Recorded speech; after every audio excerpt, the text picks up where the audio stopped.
Hi, my name is Simon Benjamin. I'm a 2022 Baxter Street artist in residence.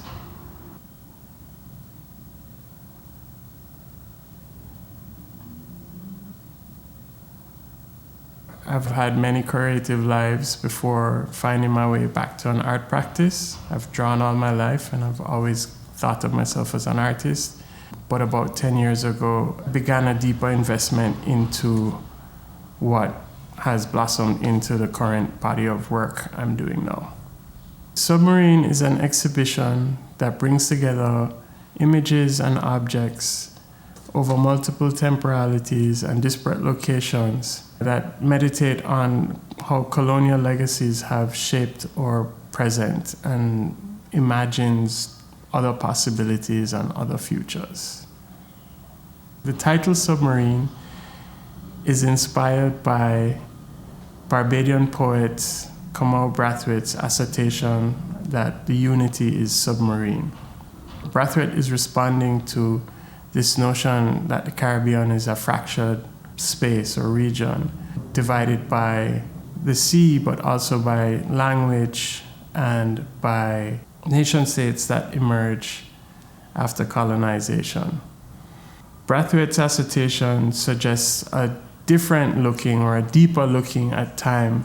He talks about a cordillera that stretched from the Yucatan into what he calls Atlantis or the Bahamas, and how that Yucatan collapses about 1 million years ago into the sea, leaving us with what we know now as the Caribbean, the tips of mountaintops. So there is this, if we look below, take a deeper look, there is like this unity of submarine, this connective tissue of thought, of feeling, and of history that goes far beyond, or as he would say, far, far before Columbus, looking back in time, deep time, as well as looking far, far forward in time.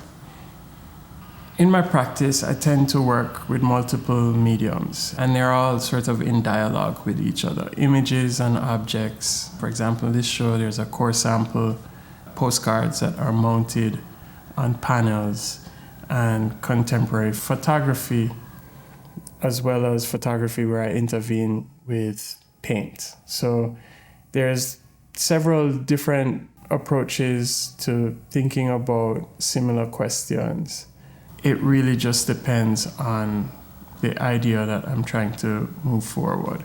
But I believe each medium sort of supports the other and gives opportunities to speak in different ways. The centerpiece in the exhibition is a multi-channel video. There's 2 channels upstairs and 1 in the basement. The video works as a sort of conversation with Brathwaite. I work with text, images, and sound to create this conversation that couldn't possibly happen. So it's sort of this fabulated conversation between myself and a few other people, including Brathwaite. One of the things I'm really excited about with this exhibition is being able to show the Day for Night series. The Day for Night series takes its inspiration from a cinematic technique where nighttime scenes are shot in the day. It's a certain fiction that I'm interested in.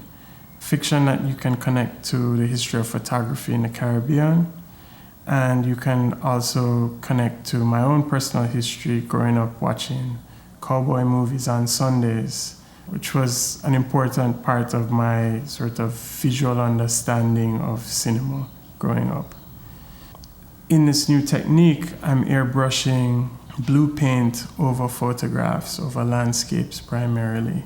This is the beginning of the series. I'm interested to see where I take it, but right now, the images I'm working with have these sort of portals, some more obvious than others, but gates or portals that you can slip into different periods of time.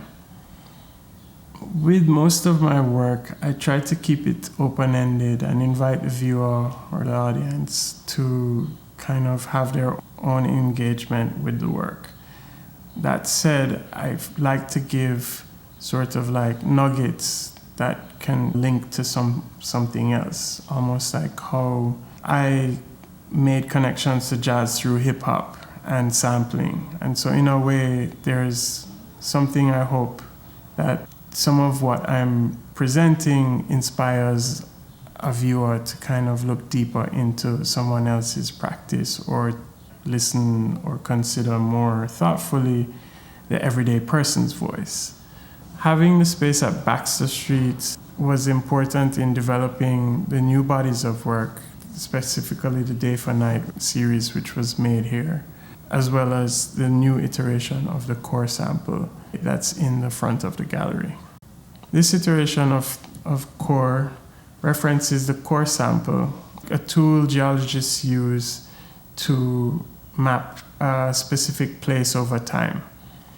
The iteration of the core sample in the exhibition is comprised of soil, sand, beach detritus, and cornmeal. Cornmeal is a stand-in for sand, but also represents colonial legacy within the Caribbean. Cornmeal was brought in the Caribbean to feed enslaved labor and still shows up in different ways, from spiritual practices down to the food that we eat, and has different registers across the Caribbean. The core sample shows a stratification of the land. The sections with cornmeal represent colonial intervention within the landscape. For this iteration of the core sample at Baxter, I'm thinking through Brathwaite, kind of inspired by how he looks at time, this deeper time before colonial intervention. And he also says like a far, far forward time beyond colonial intervention. So there's a lot less cornmeal than in earlier iterations. The placement of the cornmeal in relation to the soil sort of reflects his sense of optimism and sense of perspective and deeper perspective to time. The residency at Baxter Street has been a wonderful opportunity. They have been really wonderful about supporting the ideas I've had and making space, physical space, but also space in terms of time for my practice. I feel like I've learned a lot in exhibition making, and like a lot of my work has been in unconventional spaces. So this was a real opportunity to try and work within the white cube, and that was invaluable for me. What advice I would give to a young artist is to make sure you really want to do it. Art is a commitment. It's not always easy, but it's tremendously rewarding. Spend the time figuring out what it is that you want to be making, and sort of be patient with your practice and allow it to sort of come together by just staying with it. These works, I really enjoyed like making the work. There was a lot of joy in the making of the work. And so I really enjoy the opportunity to kind of have this dialogue and to share it with people, and maybe they bring something to it that I don't understand or didn't know before. And I hope that this sort of encourages more dialogue and broaden this idea of what the Caribbean is outside of the sort of popular imaginary.